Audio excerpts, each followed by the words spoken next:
자, 오늘은 이제 하박국서 말씀을 좀 이제 전해드리려고 하는데요. 원래 순서상으로는 이제 요한일서를 이제 좀 전하려고 했는데 오늘 이제 연말이고 해서 이제 하박국서를 좀 이제 본문 말씀으로 이렇게 정하게 되었습니다. 요즘에 이 코로나 블루라고 하는 그 이제 말이 이제 새롭게 이렇게 생겨났어요.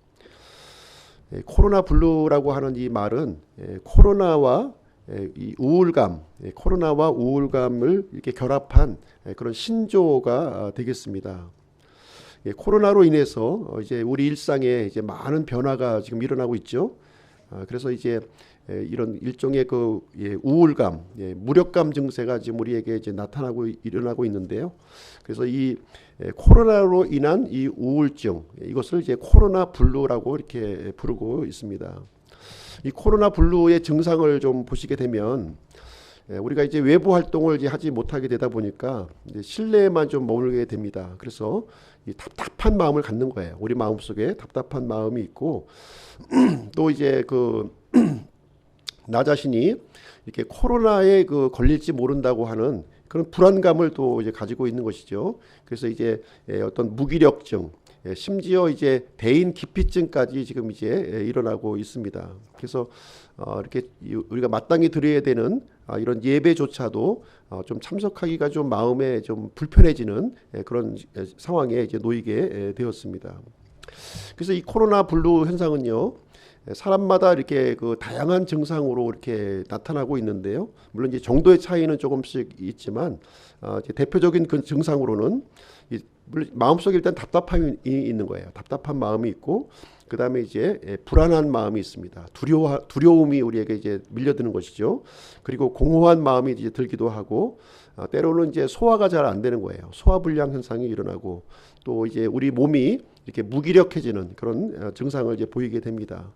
그리고 또 이제 어떤 경우에는 이제 수면 부족이 또 일어나는 거죠. 충분한 이 잠을 자지 못하다 보니까 이제 수면 부족, 불면증 현상이 또 일어나게 됩니다.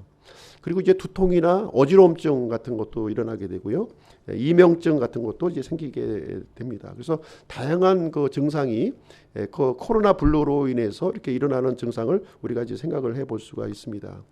이제 이런 것들이 이제 일시적으로 이렇게 지나가면 좋은데 이제 장기적으로 이렇게 좀 지속이 된다면 전문가를 찾아서 이제 도움을 받아야 될 줄로 생각을 합니다.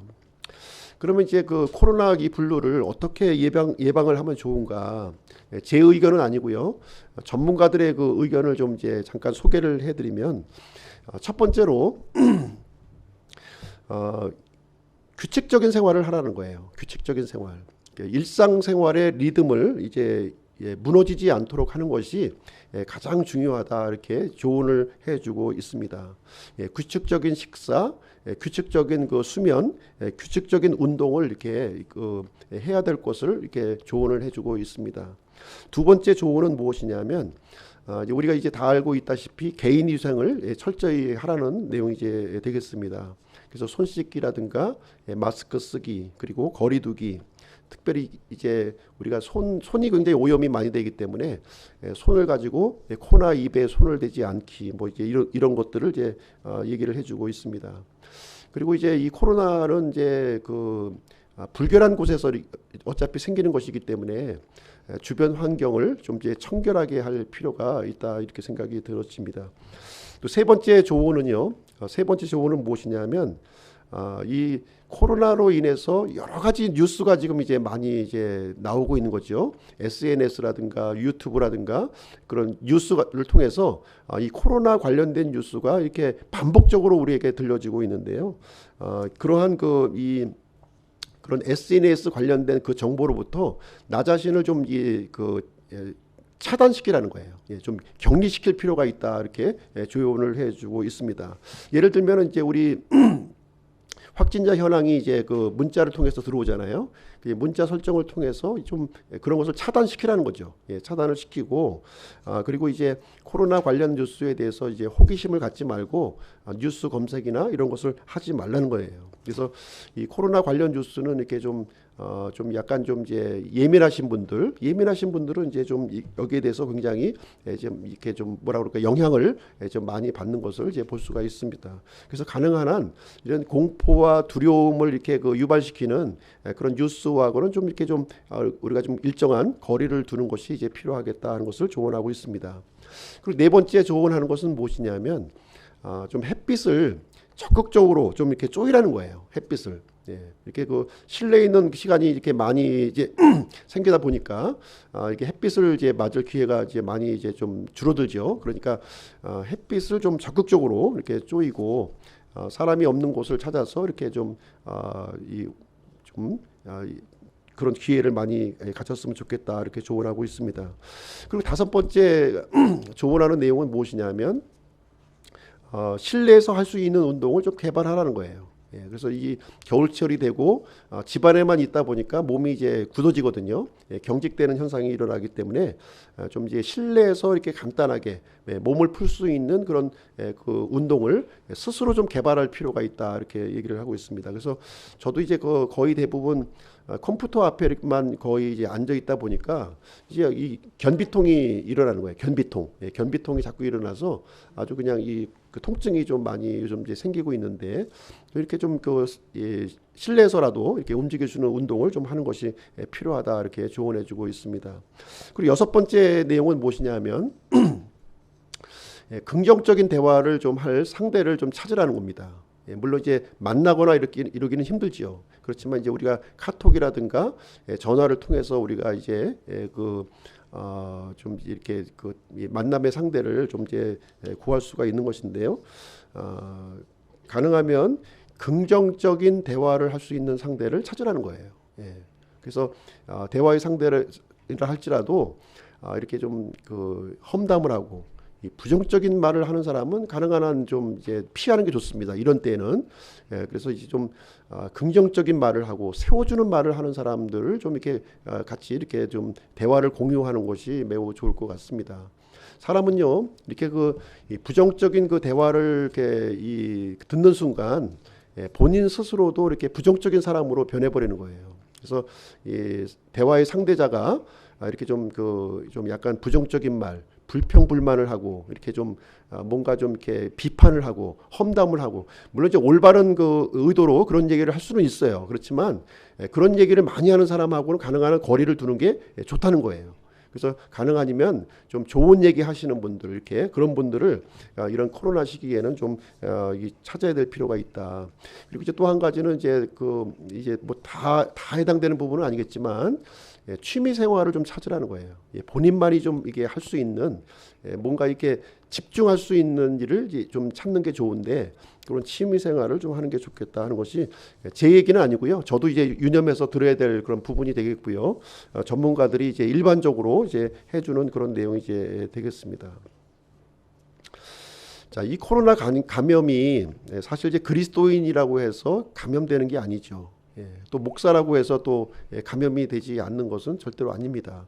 누구나 예외 없이 다 코로나에 감염될 수 있는 그런 위험성에 우리가 노출되어 있습니다. 최근에는 이제 교회에서 이렇게 코로나를 이렇게 전파하는 것처럼 언론에 이제 많이 이제 드러나고 있지만 교회라고 해서 코로나 걸리지 않는 것도 아니고요. 교회라고 해서 이 코로나를 이렇게 또 전파시키는 것이 아니라는 것을 우리는 좀 이해할 필요가 있습니다. 근데 어쨌든 이제 이 코로나가 자꾸 이제 이렇게 장기화가 되면서 좀 끝날 듯 하면서 자꾸 이렇게 좀 다시 반복되는 현상이 지금 지속되고 있거든요. 이런 것을 통해서 이 문제점이 무엇이냐면 내 스스로가 이걸 감당을 못하는 거예요. 내 스스로가. 그래서 이제 막 짜증이 나고 또 심지어는 이렇게 이 분노가 막 치밀어 오르는 이런 현상들이 이제 일어나고 있는 건데 이게 바로 이제 그 코로나 블루 현상이라는 거예요. 이 블루 현상이다 이렇게 보시면 되겠고요. 이것을 이제 어떻게 내가 이것을 좀 극복해야 되겠는가 이런 마음을 좀 적극적으로 갖는 것이 좀 필요하다는 것을 이제 말씀을 드립니다. 그래서 이 코로나가 종식되면 참 좋은데 사실 없어지지 않잖아요. 그러니까 이제 코로나와 함께 있으면서 어쩔 수 없이 함께 있으면서 이 코로나를 우리가 극복할 수 있는 이 방법을 찾는 것이 오히려 더 이제 지혜로운 결정이라고 생각을 할 수가 있겠습니다. 그래서 또 코로나가 있다고 해서 무조건 또 외부와 이 차단을 하고 나 자신을 이제 고립시킨다면 오히려 더 큰 문제가 생긴다는 거죠. 더 큰 문제가 생기는 거예요. 물론 육체는 코로나로부터 분리가 될 수 있을지 모르겠지만 영적으로 정신적으로 이 황폐해지는 것을 우리가 이제 막을 수가 없다는 것입니다. 그래서 우리가 이제 알다시피 이게 세우는 것은 어려워요. 세우는 것은 굉장히 어렵습니다. 많은 시간이 걸리는 거예요. 근데 이것을 무너뜨리는 것은 단순간에 이렇게 무너진다는 거예요. 그렇기 때문에 우리가 단순히 이 코로나를 이렇게 좀 이 단순한 질병으로 봐야 될 부분은 아닌 것 같아요. 그래서 여기에 이제 영적으로 숨어져 있는 이런 부분들을 우리가 볼 이제 필요가 있는 것이죠. 그래서 이 코로나로 인해서 또 우리가 영적으로 정신적으로 이렇게 무너지는 것은 우리가 좀 막아야 되겠다, 그런 마음을 가지고 이 코로나를 잘 이렇게 우리가 좀 이게 볼 수 있는 그런 눈을 좀 가져야 하리라고 생각을 합니다. 그래서 이 코로나는 좀 어떻게 보면 육체적인 질병이기도 하지만 반면에 영적인 질병인 거예요. 영적인 질병이라고 우리가 생각을 해볼 수가 있습니다. 왜냐하면 영적인 부분에서 이렇게 심각한 그 데미지를 그 손상을 주고 있기 때문에 그러합니다. 그래서 이 코로나는요. 이렇게 질병의 관련점으로도 우리가 이제 접근을 해야 됐지만 반면에 영적인 관점에서도 우리가 접근해야 될 영역이다 하는 것을 우리가 좀 생각을 해볼 필요가 있습니다. 그래서 오늘 아침에는 이 코로나를 물론 이제 그 질병으로 접근하는 거는 이제 우리가 이제 그 질병관리본부라든가 이런 쪽에 이제 정보를 통해서 우리가 대처를 하면 되겠고요. 우리가 교회에서는 영적으로 이 코로나를 좀 어떻게 극복을 했으면 좋겠느냐 하는 내용을 오늘 아침에 같이 한번 생각을 해보는 그런 시간을 갖도록 하겠습니다. 그래서 말씀의 제목을 의인은 믿음으로 살리라는 제목을 가지고 오늘 아침의 말씀을 이렇게 전해드리도록 하겠습니다. 오늘 하박국서를 이제 본문의 말씀으로 이렇게 삼았는데요. 먼저 하박국서에 대해서 잠깐 좀 말씀을 드리도록 하겠습니다. 구약 성경의 이 구조를 좀 보시게 되면 총 이제 그 구약 성경 전체가 이제 39권으로 이렇게 구성이 되어 있습니다. 39권인데 이 39권이 네 덩어리로 이렇게 나눠져 있는 거예요. 구약 성경은 몇 덩어리로 나눠져 있다? 네 덩어리로 이렇게 나누어져 있는 것입니다. 첫 번째 덩어리는 모세오경이에요. 모세오경. 모세오경은 5권의 책으로 이렇게 구성이 되어져 있습니다. 그리고 두 번째 덩어리는 역사서라고 이제 이렇게 나누어집니다. 역사서. 이 역사서는 총 12권으로 이렇게 구성이 되어져 있습니다. 그리고 세 번째 덩어리는요, 시가서예요. 시가서. 시가서는 5권의 성경으로 이렇게 구성이 되어져 있고요. 마지막 덩어리는 이 대언서로 구성이 되어져 있습니다. 대언서. 이 대언서는 총 몇 권으로 되어 있냐면 17권으로 구성이 되어져 있습니다. 이 대언서는 이 구약 성경에서 가장 많은 부분을 이렇게 차지하고 있는데요. 이 대언서는 또 둘로 또 나눠지는 거예요. 둘로. 대대언서와 소대언서 이렇게 나눠집니다. 그래서 대대언서와 소대언서는 어떻게 나눠지느냐? 그 분량 가지고 나누는 겁니다. 분량이 많은 것을 대대언서라고 불리고 분량이 상대적으로 적은 것을 소대언서라고 우리가 부르고 있는 것입니다. 그래서 대대언서는 5권으로 이렇게 구성이 되어져 있고요. 소대언서는 12권으로 이렇게 구성이 되어져 있습니다. 그래서 오늘 하박국서를 이제 보게 될 텐데요. 이 하박국서는 12권의 그 소대언서 중에서 8번째 해당하는 성경 말씀이다. 이렇게 보시면 되겠습니다. 이 대언서는요, 대부분 이 기록자의 이름을 따서 이 성경 이름을 이렇게 정했다는 거예요. 기록자 이름. 그래서 이제 그 대언서의 그 이름을 보면 바로 그 사람이 이 성경을 기록했구나 하는 사실을 우리가 알 수가 있는 것입니다. 그래서 이 하박국서는 누가 기록을 했을까요? 하박국이라고 하는 사람이 기록을 했다는 거예요. 이 하박국이라고 하는 것이 이런 국 이름이 아니에요. 국 이름이 아니라 사람 이름이에요. 사람 이름. 사람 이름을 따라서 하박국서 이렇게 한 거예요. 그래서 하박국이라는 사람이 이 성경을 기록했다 이렇게 보시면 되겠습니다. 물론 이제 하박국이라는 이름이 좀 생소하기도 한데 어떻게 저런 사람 이름이 있을 수 있는가 이렇게 또 의아하게 생각할 수도 있지만 이 하박국이라고 하는 그 이름이 히브리어 이름이에요. 히브리어 이름이니까 우리말로는 이제 좀 약간 생소할 수도 있습니다.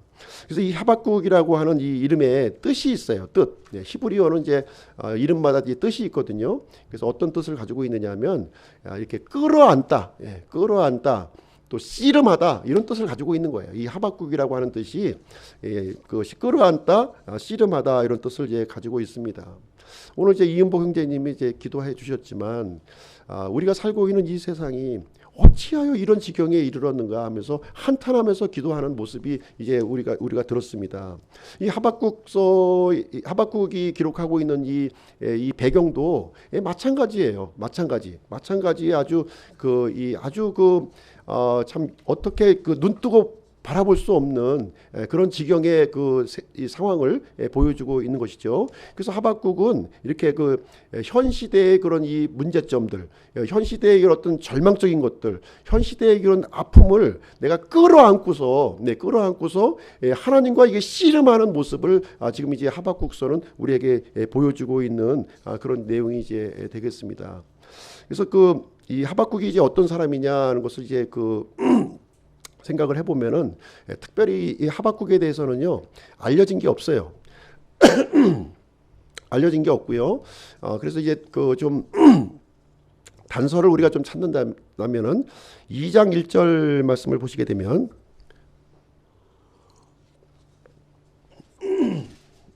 2장 1절 말씀을 보시게 되면 이 망대에 지금 올라서 망대에 올라가 가지고 하나님의 응답을 이제 기다리는 모습으로 지금 이제 기록이 되어 있거든요. 그래서 이제 혹자는 이 하박국이 성전의 문지기가 아니었겠는가 이런 생각을 이제 가지시는 분들이 있는데 정확한 건 아니에요. 정확한 건 아닙니다. 특별히 이제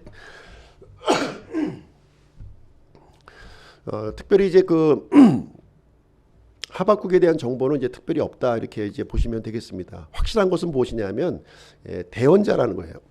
대언자, 하나님의 말씀을 받아서 이렇게 백성들에게 전달하는 그런 사명을 갖고 있는 그런 사람이었다 하는 것은 이제 분명한 사실이지만 그 외의 정보는 이제 분명히 밝혀진 바가 없습니다. 그럼 이 하박국이 활동했던 그 시대는 어떤 시대냐면 예레미야가 활동했던 그 시대하고 이제 이렇게 맞물리는 그런 시점에서 활동을 했습니다. 예레미야가 활동했던 그 시대와 일치한다. 그 예레미야가 이게 활동했던 그 시대에 통치했던 왕은 누구냐면 유다의 여호야김이라고 하는 왕이 여호야김이라고 하는 왕이 이렇게 통치하고 있었던 그런 당시였습니다. 여호야김. 그러니까 이제 북이스라엘은 이제 멸망했고요. 멸망했고 남유다 왕국이 이렇게 유지하고 있었는데 여호야김이라고 하는 그 왕이 통치하고 있었다. 이 여호야김은 이제 어떤 왕이었냐면 예레미야서에 보시게 되면 예레미야가 기록했던 이 하나님의 말씀을 이렇게 칼로 푹푹 찢어가지고 화로불에 이렇게 집어넣었던 왕이 바로 여호야김이에요. 아주 악한 왕입니다. 아주 악한 왕이고 사실 이제 이 예레미야 이 하박국이 활동했던 그 시대는 이 남유다 왕국이 멸망하기 바로 직전의 그 상황이었다는 거예요. 그래서 사회 정의가 무너지고 지도자들이 부패하고 백성들이 우상 숭배하고 불법이 횡행하는 상식이 통하지 않는 그런 시대였다 하는 것을 우리에게 얘기를 해주고 있는 내용이 되겠습니다. 그래서 3P가 부패한 거예요. 3P 프리스트 이 제사장들이 부패했고 프로펫 대언자들이 부패했고 people 백성들이 부패하고 있는 총체적인 이런 부패의 상황에서 이 하박국이 지금 이제 이 하박국서를 기록하고 있는 그런 배경이다 이렇게 보시면 되겠습니다. 자, 1장 말씀을 한번 좀 같이 한번 살펴보실 텐데요. 1장을 통해서 이 하박국은 하나님 앞에 두 가지 질문을 여기서 하게 됩니다. 두 가지 질문을 이제 하는 내용이 여기에 1장 내용에서 기록이 되어 있습니다. 1장 1절 말씀을 한번 보실게요. 1장 1절. 1장 1절에 보시면 대언자 하박국이 본 엄중한 부담이라 이렇게 기록이 되어 있습니다. 여기서 하박국이 이제 무언가 본 거예요. 무언가 보았는데 무엇을 보았느냐? 그것을 보고서 마음속에 큰 부담을 이렇게 갖게 되었다 이렇게 얘기를 해주고 있는 것입니다. 하박국이 본 것은 이제 남유다가 이제 멸망하기 직전에 이스라엘 백성들의 이 그 죄악상을 지금 이제 보게 되고서 마음속에 큰 부담을 갖게 되었다. 이제 이렇게 얘기를 해주고 있는 것이 되겠습니다.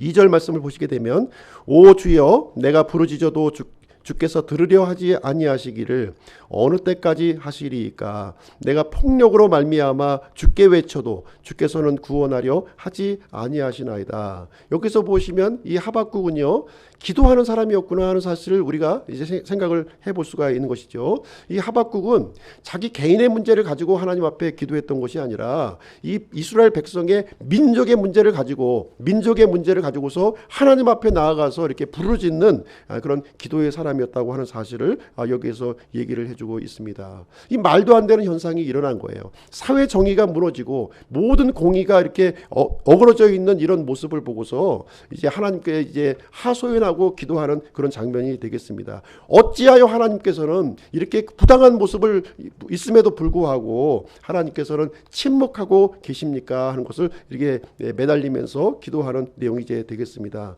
그 첫 번째 질문이 3절 4절 1장 3절 4절에 이제 기록이 되어 있는 것입니다.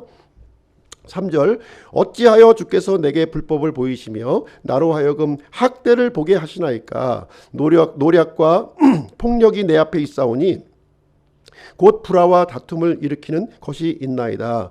그러므로 율법이 해이해지고 판단의 공의가 전혀 앞으로 나아가지 못하나니 사악한 자가 의로운 자를 에워싸므로 부당한 판단이 나아가나이다. 이렇게 하나님 앞에 이제 하소연하면서 질문하는 내용이 여기에 기록이 되어 있는 거예요.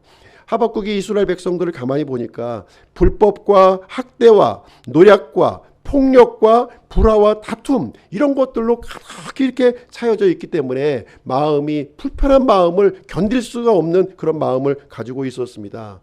만약에 정의로운 하나님이 계시다면, 공평하신 하나님이 계시다면 어찌하여 이러한 불법을 이렇게 성행하도록 그대로 방치하십니까 하는 그런 내용을 하고 있는 것입니다. 그래서 오늘날 우리들도 이런 동일한 고민을 우리가 이제 하고 있는 것입니다. 하나님이 계시다면 왜 이렇게 바로잡아 주지 아니하시고 어찌하여 악인이 번성하며 의인들이 이렇게 고통을 당하게 하십니까 하는 내용이 바로 하박국이 지금 하나님 앞에서 하소연하는 그런 그 질문의 내용이 되겠습니다. 여기에 대해서 하나님께서 어떻게 답변을 하시는지 그 내용을 한번 보시도록 하겠습니다. 1장 6절 말씀에 보시게 되면 하나님께서 하박국의 기도에 대해서 응답하는 내용이 거기에 기록이 되어 있습니다. 6절 말씀 보라 내가 사납고 성급한 백성 곧 땅이 넓은 곳으로 다니며 자기의 소유가 아닌 거처들을 점령하는 갈대아 사람을 일으켰나니. 자, 여기 이제 갈대아 사람이 이제 등장하고 있는데요. 이 갈대아 사람은 무엇이냐면 이 바벨론 제국을 얘기하고 있는 거예요. 바벨론 제국. 바벨론 제국. 그래서 하나님께서 지금 이제 이스라엘 백성들을 향한 하나님의 계획을 지금 이제 설명해 주고 있는 건데 무슨 얘기냐면 이 바벨론 제국을 일으켜서 이 유다 백성들을 멸망시키겠다는 거예요. 심판을 하시고 멸망을 하시겠다 이렇게 지금 이제 말씀하시고 있는 내용이 이제 되겠습니다. 하박국은 하나님 앞에 공평과 정의를 세워달라고 기도를 했습니다. 그런데 하나님의 응답은 무엇이냐? 그 이스라엘 백성들을 바벨론 제국을 일으켜서 심판하시겠다 이렇게 말씀하시고 있는 내용이 되겠습니다. 그래서 하박국은 자신이 보고 있는 것이 전부가 아니었어요. 하나님은 더 넓은 이런 계획을 가지고 이스라엘 백성들을 다루고 있는 내용을 여기서 얘기를 해주고 있는 내용이 이제 되겠습니다. 오늘날 이제 코로나가 전 세계를 지금 휘몰아치고 있어요. 우리나라도 지금 이제 몸살을 지금 앓고 있는 그런 상황이 되겠습니다.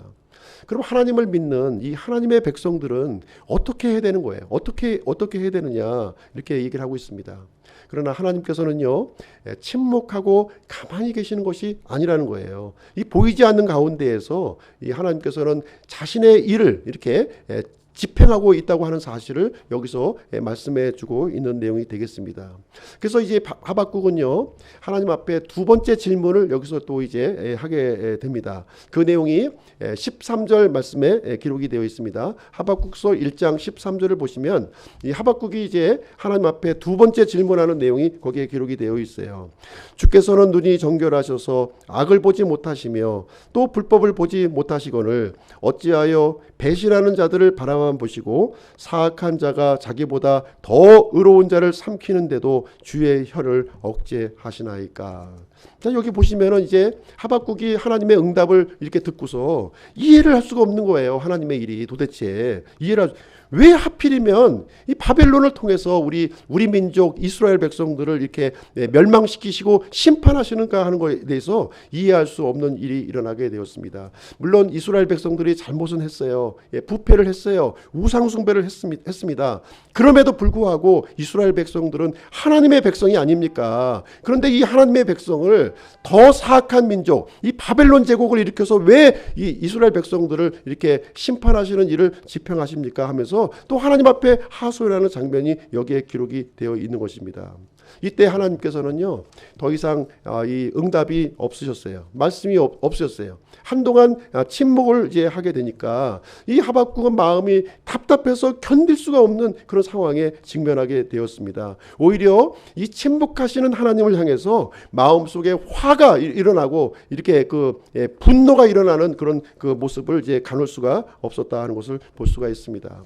오늘날 우리도 그렇지 않습니까? 이 눈앞에 펼쳐지는 이 상황이, 이 지속되는 상황이 도저히 이해를 할 수가 없는 거예요. 이 코로나가 언제 끝날지 알 수도 없고, 또 이렇게 볼 때 하나님이 계시지 않는 것 같기도 하고, 아무리 울부짖고 기도해도 하나님이 응답하지 않는 그런 모습을 통해서 참으로 답답하고 때로는 화가 치밀어 오르는 그런 모습을 우리는 겪게 됩니다.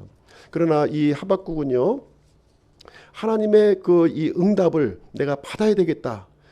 그런 이 기도의 끈을 놓지 않은 모습을 우리는 여기서 보게 됩니다. 화나고 이게 또 짜증난다고 해서 하나님을 이렇게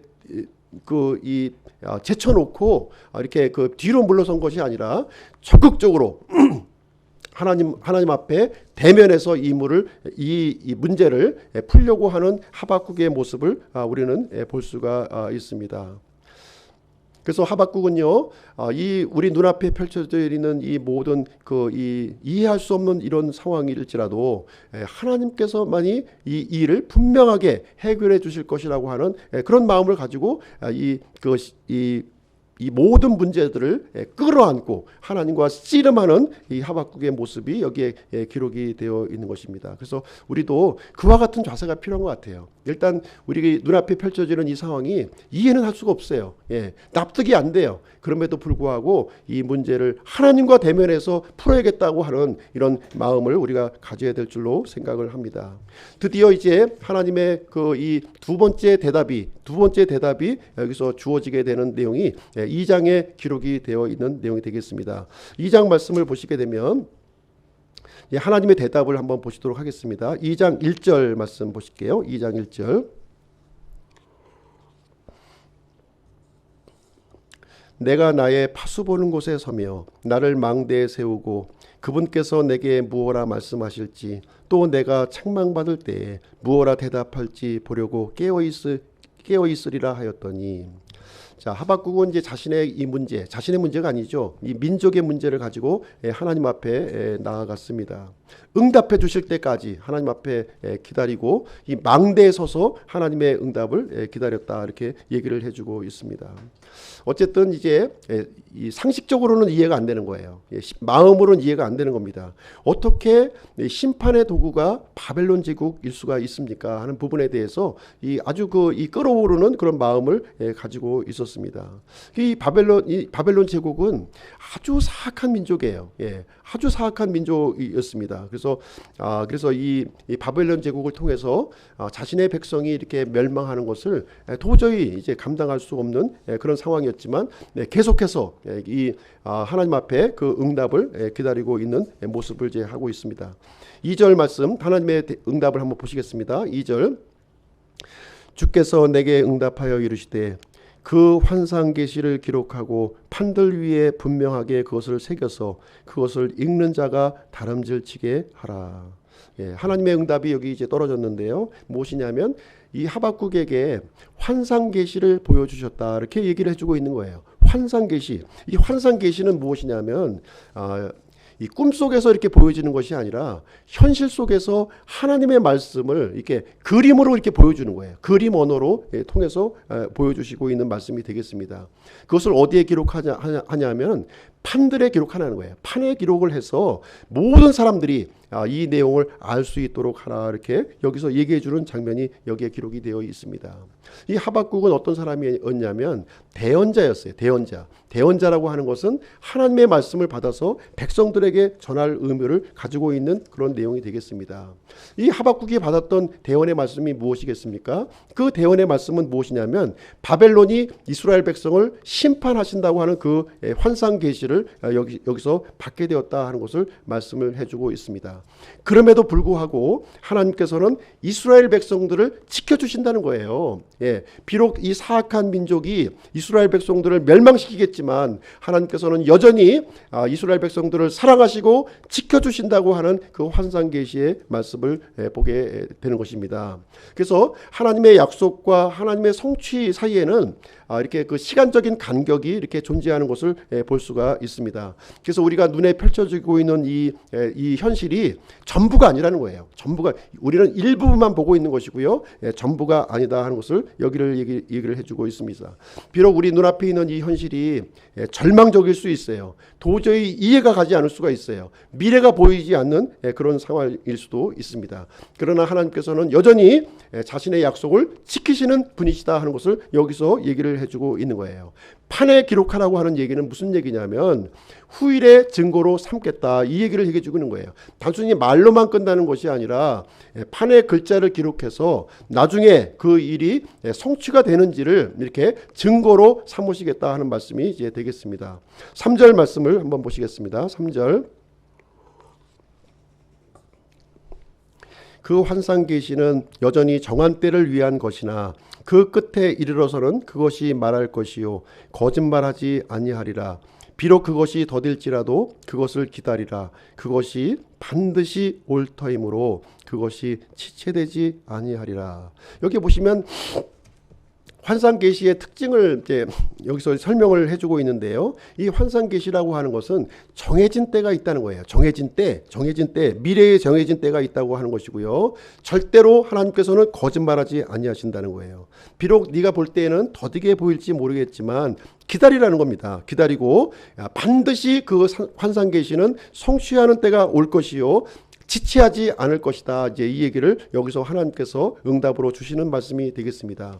그래서 비록 이제 이 바벨론 제국을 통해서 이스라엘 백성들이 멸망을 할 겁니다. 분명히 멸망을 할 거예요. 그러나 하나님께서는 이스라엘 백성들을 지키시고 보호하시고 자신이 약속하신 것을 지키신다는 말씀을 여기서 해주고 있는 거예요. 그래서 이스라엘은요 바벨론에게 이렇게 심판을 받게 됩니다. 그리고 이 사악한 민족, 이 바벨론 제국은 또 그리스에 의해서 심판을 받게 되고요. 또 그리스는 또 로마 제국에 의해서 심판을 받게 되고 또 로마는 메시아에 의해서 심판을 받게 된다고 하는 사실을 우리는 이제 이미 지나온 역사이기 때문에 이것을 다 알고 있지만 이 하박국은 이 정한 때에 대한 이 성취를 바라보지 못하고 있는 그런 상황이 이제 되겠습니다. 그래서 이제 하나님께서 이제 4절 말씀을 통해서 하시는 말씀이 이제 이 내용입니다. 보라, 위로 높여진 자의 혼은 그의 속에서 곧바르지 아니하나 오직 의인은 자기 믿음으로 살리라. 이렇게 말씀을 해 주시는 거예요.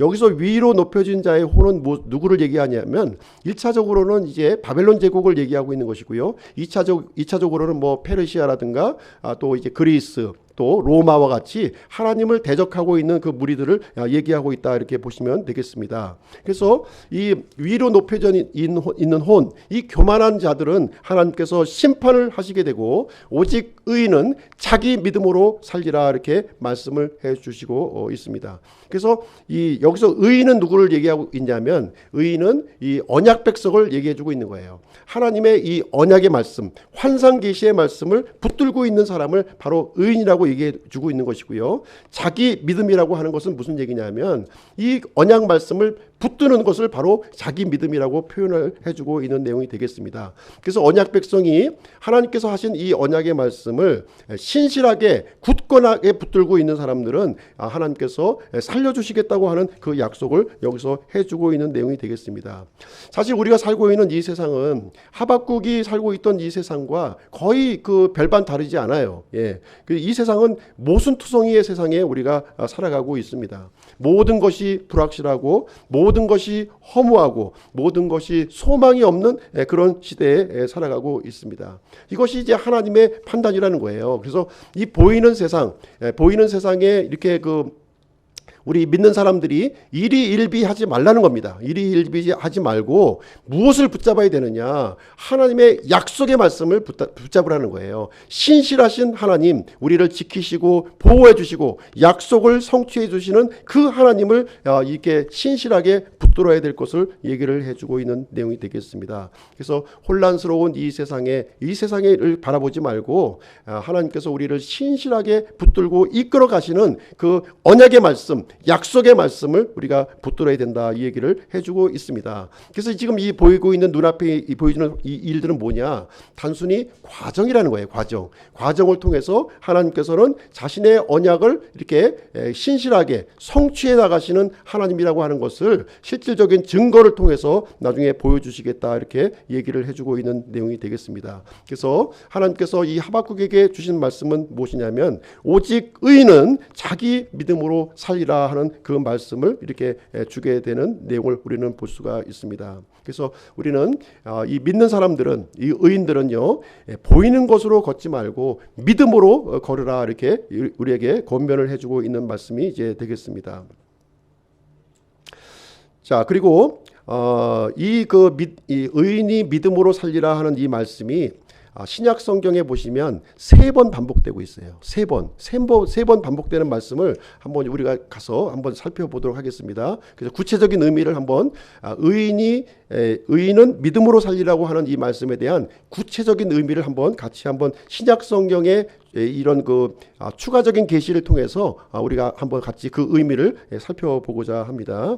첫 번째 이 등장하는 내용은 어디냐면 로마서 1장 17절에 나오고 있어요. 로마서 1장 17절 한번 가서 보시겠습니다. 로마서 1장 17절. 로마서 1장 17절.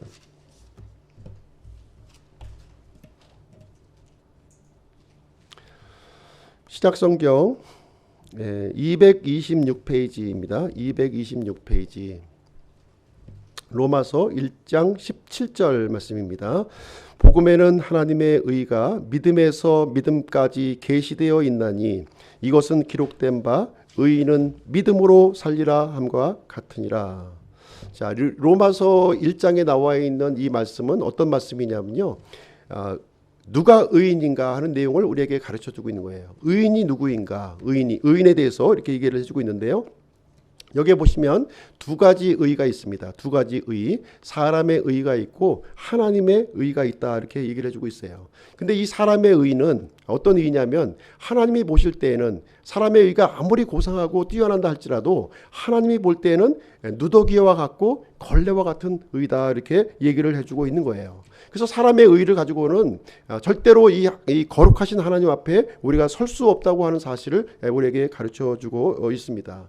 우리가 하나님 앞에 서기 위해서는 하나님의 의를 들고서 하나님 앞에 서야 한다 하는 것을 얘기를 해주고 있는데, 이 하나님의 의는 어디에서 주어지냐면 예수 그리스도의 이 부활을 통해서 우리에게 주어진다 하는 사실을 로마서는 우리에게 가르쳐주고 있는 내용이 되겠습니다. 이 복음, 예수 그리스도의 죽으심과 이 부활하심을 통해서 하나님의 의가 제공이 되고 그 하나님의 의를 통해서 우리가 의인이 된다 하는 것을 우리에게 가르쳐주고 있습니다. 그래서 로마서 1장 17절 말씀에서 가르쳐주고 있는 것은 무엇이냐면 의인이 누구인가 하는 부분에 대한 이 구체적인 설명을 우리에게 해주고 있는 것이고, 그래서 사람의 의가 아니라 복음을 통한 하나님의 의를 통해서 하나님 앞에 설 수 있다고 하는 의인이 될 수 있다고 하는 사실을 알려주고 있는 내용이 되겠습니다.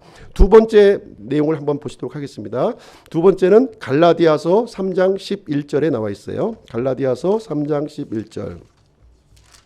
좀 뒤로 넘기셔서요. 갈라디아서 3장 11절.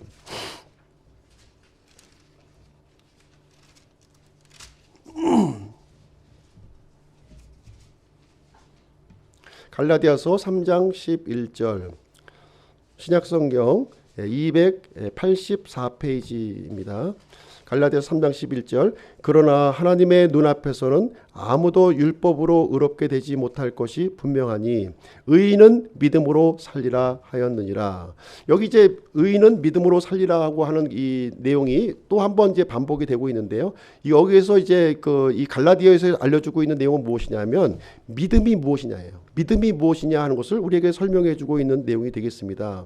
이 믿음이 무엇이냐면 율법의 행위를 통해서 얻어지는 것이 아니라는 거예요. 율법의 행위를 통해서 얻어지는 것이 아니라 이 믿음을 통해서 하나님의 의를 우리가 얻을 수 있다는 것을 우리에게 얘기를 해주고 있습니다.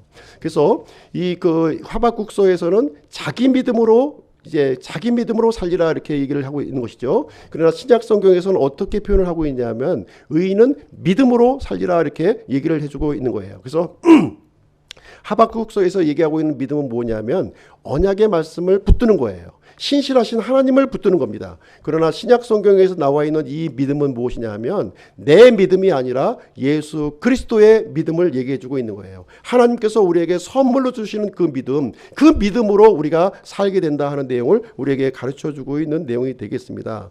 그래서 율법의 행위로는 아무도 구원을 받을 수가 없다는 거예요. 어떻게 구원받습니까? 예수 그리스도의 공로를 통해서만 우리가 구원을 받게 된다고 하는 사실을 여기에서 얘기해 주고 있습니다. 그래서 예수님을 믿는다고 하는 것은 이제 주체가 바뀌어지는 거예요. 이 하박국서에서의 이 믿음은 주체가 나였어요. 나. 그러나 이 갈라디아에서의 주체는 누구냐면 예수 그리스도가 주체가 되는 그 믿음을 여기서 설명해 주고 있는 내용이 이제 되겠습니다. 그래서 이제 갈라디아에서의 이 믿음이라고 하는 것은 예수님의 공로로 예수님이 시키는 대로 하는 것을 얘기를 해 주고 있는 것입니다. 그래서 삶의 원칙과 삶의 기준이 이제 달라졌다는 거예요. 삶의 원칙이 달라졌음을 여기서 얘기해주고 있는 것입니다. 그것이 이 갈라디아서에서는 그리스도의 믿음, 아들의 믿음을 우리에게 설명해주고 있는 그런 내용이 이제 되겠습니다. 세 번째는 히브리서 10장 38절 한번 가서 보시겠습니다. 히브리서 10장 38절. 히브리서 10장 38절. 구약성경, 신약성경 340페이지입니다. 340페이지. 히브리서 10장 38절. 이제 의인은 믿음으로 살리라. 그러나 어떤 사람이 뒤로 물러가면 내 혼이 그를 기뻐하지 아니하리라. 여기도 보면 이제 의인은 믿음으로 살리라 하는 내용이 이제 여기에 기록이 되어 있는데요. 이 히브리서에서의 이 내용은 어떤 얘기를 해주고 있는 거냐면 사는 거에 대해서 얘기해 주는 거예요. 사는 거. 어떻게 사는 것이냐 이제 이 얘기를 해주고 있는 내용이 이제 되겠습니다. 사는 방법에 대해서 우리에게 알려주고 있어요. 사람은 일반적으로 이제 죽음에 대한 공포를 우리가 갖고서 이제 살아갑니다. 그렇죠?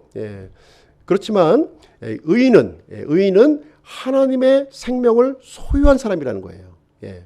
하나님의 생명을 소유한 사람이다 이렇게 얘기를 해주고 있습니다. 그래서 여기서 산다고 하는 것은 무엇이냐 하면 하나님 앞에서 살아가는 그 삶을 얘기해주고 있는 거예요. 그냥 우리가 육체 가운데 그냥 살아가는 것이 아니라 하나님 앞에서 하나님과의 관계 속에서 살아가고 있는 삶을 얘기해주고 있습니다. 그래서 우리가 눈앞에 여러 가지 고난과 역경과 이런 슬픔들이 우리 앞에 다가올 수가 있습니다. 그러나 하나님의 생명을 소유하고 있는 사람들은 하나님의 생명으로 살아가는 사람이다 이렇게 우리에게 가르쳐주고 있는 내용이 이제 되겠습니다. 그래서 이제 믿지 않는 사람들은 이제 죽음을 향해서 달려가고 있는 거예요. 죽음을. 그 상황이 어떤 모습이든지 간에 그러나 우리 구원받은 사람들은 하나님의 생명을 향해서 달려가고 있는 존재라고 하는 사실을 우리에게 얘기를 해주고 있습니다.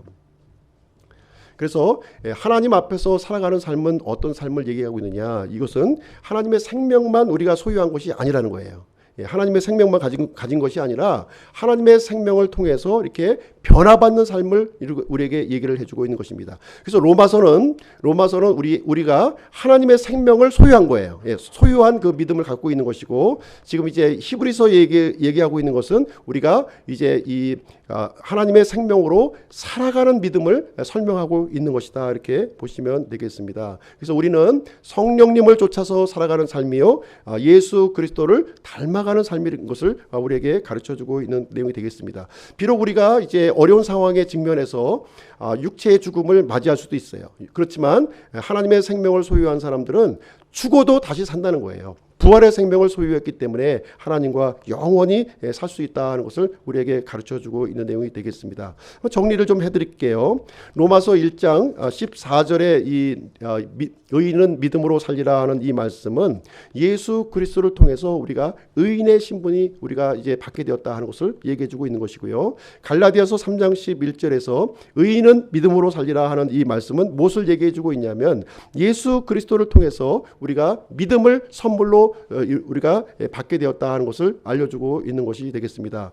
그리고 히브리서 10장 38절에서 의인은 믿음으로 살리라 하는 이 말씀은 예수 그리스도를 통해서 우리가 영원한 삶, 이렇게 하나님을 닮아가는 그런 삶을 살게 되었다 하는 것을 우리에게 얘기를 해주고 있는 것입니다. 그래서 하박국서에서 나와 있는 의인은 믿음으로 살리라 하는 이 말씀을 신약 성경을 통해서 또 확장된 개념으로 우리에게 설명해주고 있는 그런 내용이 이제 되겠습니다.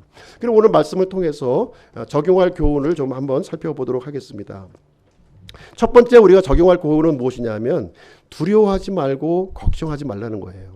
우리 눈앞에 있는 여러 가지 일들로 인해서 두려워하고 걱정하지 말라. 이 두려움이라고 하는 것은 이 출처가 어디에서 오냐면 하나님으로부터 오는 것이 아니라 마귀로부터 오는 것이라는 거예요. 마귀가 우리를 두려움의 영으로 우리를 가두어 두고 있다고 하는 사실을 우리가 해결할 필요가 있습니다. 우리가 두려워하고 걱정한다고 해서 해결될 일이 있습니까? 해결될 일 하나도 없어요. 아무것도 해결되지 않습니다. 그럼에도 불구하고 이 마귀는 우리에게 두려움의 영을 우리에게 주어서 꼼짝도 못하게 이게 올가매는 그러한 일을 한다 하는 것을 우리는 생각을 해봐야 됩니다. 그래서 우리는 몸은 죽여도 혼은 능히 죽이지 못하는 사람을 두려워하지 말고 오직 혼과 몸을 능히 지옥에서 멸하시는 그분, 그 하나님을 두려워해야 될 것을 우리에게 가르쳐주고 있는 것입니다. 그래서 이제 의인은 믿음으로 살리라고 하는 이런 이 귀한 그 하나님의 메시지를 받은 이 하박국은요, 하박국서 이제 마지막 부분에 가서 이런 고백을 하게 됩니다. 어떤 고백을 하게 되냐면 하박국서 3장 17절 18절에 보시면 우리가 잘 알고 있는 내용이 이제 나오고 있습니다. 비록 무화과 나무가 꽃을 피우지 못하고 포도나무에 열매가 없으며 올리브 나무에 수고에 열매가 없고 밭이 먹을 것을 내지 아니하고 우리에서 양떼가 끊어지고 외양간에 소떼가 없을지라도 나는 여전히 주를 기뻐하며 내 구원의 하나님을 기뻐하리로다, 이렇게 얘기를 해주고 있습니다. 그래서 우리의 인생이 아무리 고통스러울지라도, 우리의 인생이 아무리 슬플지라도, 내 인생이 아무리 절망스러울지라도 이 구원의 하나님께서 나와 함께 하신다면 걱정할 것도 없고 두려워할 것이 없다, 이렇게 얘기를 해주고 있는 것입니다. 우리 눈앞에 보이는 이러한 일들로 인해서 이렇게 현상만 바라보고서 걱정하고 두려워하지 말라는 거예요. 하나님의 생명을 가진 우리들은 이 보이지 않는 이 하나님을 우리가 바라보아야 될 것을 여기서 권면해주고 있는 그런 말씀이 되겠습니다. 두 번째로 우리가 그 적용할 교훈을 말씀드리면 예수 그리스도를 믿으라는 겁니다. 예수 그리스도를 믿으라는 거예요. 우리가 예수 그리스도를 믿는다는 것이 무슨 말입니까? 예수 그리스도를 믿는다고 하는 것은 단순히 그 입술로 고백하는 것이 아니라 예수님을 진정으로 나의 주인으로 받아들이는 겁니다. 예수님을 나의 하나님으로 받아들이는 거예요. 예수님을 나의 왕으로 받아들이는 겁니다. 예수님이 나의 주인이요, 예수님이 나의 하나님이요, 예수님이 나의 왕이라면 걱정할 필요가 있습니까? 두려워할 필요가 있어요? 그럴 필요가 없다는 거예요. 예수님은 나를 위해서 어떤 일을 해주셨습니까? 나를 위해서 이렇게 십자가에서 자기 몸을 내주셨고, 그리고 부활하심으로 말미암아 하나님의 생명, 하나님의 의를 주신 분이시다, 이렇게 우리에게 말씀을 해주고 있는 것입니다. 그래서 예수 그리스도는 우리 믿는 사람들의 모든 것이 되어주시는 분이에요. 모든 것이 되어주시는 분이시다. 그래서 우리가 예수님을 우리가 소유하고 있다면 우리는 모든 것을 얻은 거예요. 비록 이 하박국이 얘기한 것처럼 이 모든 것이 나에게 가지고 있는 모든 소유들이 날라가 없어져 버릴지라도 예수 그리스도만 나에게 있다면 우리는 모든 것을 얻은 것이다, 이렇게 얘기를 해주고 있는 거예요. 그래서 우리가 지금 현재에서 잘 살고 못 살고 이게 중요하지 않다는 거예요. 과연 구원의 하나님, 구원의 주님이 나와 함께 하고 있느냐 하는 것이 가장 중요하다, 이렇게 우리에게 말씀을 해주고 있는 것입니다. 우리가 영원한 생명이 있다면 우리가 무엇이 걱정이 되겠어요? 이 땅에서 조금 좀 고생하고 조금 어려운 일이 있어도 무슨 염려가 되겠습니까? 세 번째 말씀을 드리도록 하겠습니다. 세 번째 교훈은 믿음에서 믿음으로, from faith to faith예요. 이 믿음에서 믿음으로라고 하는 이 의미에 대해서 좀 잠깐 좀 생각을 해보기를 원합니다. 이 복음에는요, 하나님의 의가 믿음에서 믿음까지 계시되어 있나니 이것은 기록된 바 의인은 믿음으로 살리라, 이렇게 기록을 해주고 있습니다. 그럼 믿음에서 믿음이라고 하는 말이 어떤 뜻을 가지고 있는가 하는 부분에 대해서 좀 말씀을 드리도록 하겠습니다. 아마 학자마다 이 여기에 대한 해석이 굉장히 분분해요. 굉장히 분분합니다. 그래서 제가 이제 개인적으로 믿음에서 믿음으로라고 하는 의미에 대해서 지금 말씀을 드린다면, 첫 번째 시작하는 이 믿음은 구원받는 믿음이라는 거예요. 구원받는 믿음으로 우리가 시작을 합니다. 그러나 나중에 나오는 두 번째 믿음은 구원받는 믿음이 아니라 예수님을 닮아가는 믿음, 성령님을 우리가 쫓아가는 그 믿음을 얘기하고 있는 내용이 되겠습니다. 그래서 이 첫 번째 나오는 믿음은 십자가의 믿음이 있는 거예요. 십자가의 내가 예수 그리스도를 믿는 거예요. 예수 그리스도의 죽으심과 부활하심을 내가 믿는 거예요. 그렇죠? 그리고 이제 두 번째 나오는 그 믿음이라고 하는 것은 성령님을 적극적으로 따라가는 그런 믿음이 이제 되겠습니다. 그래서 하박국은 자기 믿음으로 살리라고 그랬어요. 자기 믿음. 내가 주체가 되어서 이제 약속의 말씀을 믿고 신실한 하나님을 내가 붙드는 거예요. 그러나 신약 성경에서의 믿음은 어떤 믿음을 얘기하고 있습니까? 이제 예수 그리스도의 믿음으로 살아가는 거예요. 아들의 믿음으로 우리가 살아가는 것을 얘기합니다. 그래서 우리는 두 종류의 믿음이 다 필요한 거예요. 언약의 말씀을 붙드는 믿음도 필요하고요. 그 다음 단계로 가서는 예수 그리스도의 믿음으로, 예수 그리스도 안에 있는 믿음으로 살아가는 이 성숙한 믿음으로 우리가 살아가야 될 것을 우리에게 알려주고 있는 것입니다. 우리가 이제 하나님으로부터 생명을 부여받았는데 이 생명이 간신히 생명만 유지하는 것이라면 이것이 진정한 생명이라고 할 수가 있습니까? 아이를 이제 태어났는데 이 아이가 간신히 숨만 헐떡헐떡 거리고 있다면 진정으로 이게 그 생명을 받았다고 말씀을 할 수 있겠습니까? 진정한 생명을 우리가 받았다면 성장해야 되는 것이고 열매를 맺어야 되는 것을 전제로 하고 있는 거예요. 그래서 건강하게 잘 이렇게 살아가는 것을 기대하는 것처럼 하나님께서도 우리에게 하나님의 생명을 주었을 때에는 간신히 숨만 헐떡헐떡 되고 있는 것이 아니라 이것이 성장하고 성숙하고 열매를 맺는 데까지 나아가기를 하나님께서는 기대하신다 하는 것을 우리는 생각을 해볼 수가 있는 것입니다. 그래서 하나님의 생명을 받은 사람들은요, 특징이 있어요. 어떤 특징을 가지고 있냐면, 물론 이제 그 성장의 정도에 따라서 이렇게 어린아이의 믿음도 가지고 있는 사람이 있고 이렇게 성숙한 믿음도 있는 사람이 있지만 그래도 그 근본적인 특징을 가지고 있다고 하는 사실입니다. 그 특징이 뭐냐면 이 하나님의 말씀이 이렇게 들려졌을 때 그 말씀이 믿어진다는 거예요. 믿어지는 거예요. 그렇지 않습니까? 믿어지는 거예요. 예전에는 믿어지지가 않았어요. 그런데 믿어지는 일이 일어나게 되고 또 그 말씀이 이해가 되어지는 거예요. 이해가 되어지는 일어나. 물론 이제 전반적인 것이 다 이해가 되는 건 아니지만 일정 부분 이해의 폭이 점점점 증가되는 모습이 우리에게 나타나게 되는 것입니다. 그리고 그 다음에 그 말씀을 내가 이제 실천하고 순종하는 일이 또 일어나는 것을 우리는 볼 수가 있습니다. 물론 정도가 약하고 많고 하는 부분이 있겠지만 그런 현상들이 특징들이 일어나고 있는 것입니다. 근데 이제 나의 그 삶이 그 하나님께서 주신 이 생명은 절대로 인위적인 것이 아니라는 거예요. 만들어진 것이 아니라는 거예요. 이 생명도 인위적인 것이 아니고 이 삶도 인위적인 것이 아니다는 것을 우리가 이제 생각을 해볼 수가 있고요. 만약에 이제 그 나의 삶을 이렇게 돌이켜 보았을 때 이것이 이제 율법으로 받아들여진다면, 율법으로 내가 이제 이 믿음의 삶을 이제 우리가 산다고 하지 않습니까? 그랬을 때 이것이 이렇게 그 이제 자연스럽게 수능되는 것이 아니라 율법으로 받아들여지는 거예요. 율법으로 이게 의무감에서 이렇게 받아들여진다고 한다면 요건 좀 생각을 좀 해봐야 됩니다. 요것은 물론 이제 정도의 차이는 있지만 이것이 이 율법적인 내가 나의 의지로 이게 받아들여진다면은 이 생명 자체가 내 속에 있느냐 없느냐 하는 것들은 우리가 점검해 볼 필요가 있는 것입니다. 그래서 구원받은 사람은요, 성령님께서 이렇게 조명을 해주시는 거예요. 우리 안에 계신 성령님이 조명을 해주셔서 이제 어떤 일이 일어나냐면 그것이 삶으로 이렇게 반영이 될 수 있도록 이렇게 해주신다 하는 것을 우리는 생각을 해볼 수가 있습니다. 하나님께서는 절대로 하나님께서 주시지 않는 것을 우리에게 요구하지 않으세요. 주신 거에 대해서는 우리에게 요구하시지만 주시지 않은 것, 없는 것을 우리에게 요구하지 않는 분이시다 하는 것을 우리는 생각을 해볼 필요가 있는 것이고요. 그래서 우리가 믿음이 이렇게 성장하고 이제 장성함에 따라서 거기에 이 합당한 믿음은 하나님께서 요구하신다고 하는 사실입니다. 그래서 하나님은 처음부터 이렇게 뭐 순교의 믿음을 요구하고 막 이러시는 게 아니에요. 우리가 이제 성령님의 이런 조명하심에 따라서 이 성장의 정도에 따라서 우리를 요구하시는 분이시다 하는 것을 우리는 이제 생각을 해볼 수가 있습니다.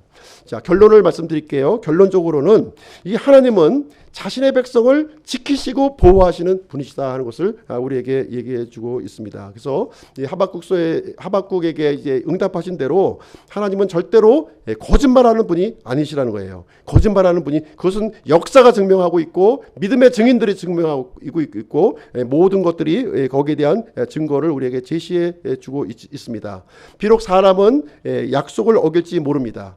약속을 어길지 모르지만 하나님은 지금까지 한 번도 그 하신 약속을 어기지 않았다고 하는 사실을 성경 기록을 통해서 우리에게 증거를 해주고 있습니다. 하나님은 지금까지 신실하게 자신의 약속을 지키셨고 또 앞으로 이루실 것이라고 하는 사실을 분명하게 우리에게 예고해 주셨기 때문에 우리는 하나님을 이렇게 약속의 말씀을 또 우리를 또 지키시는 이 하나님을 신실하게 붙들 것을 우리에게 말씀을 해주고 있는 것입니다. 그래서 의인은 믿음으로 살리라는 말씀을 우리에게 해주셨습니다.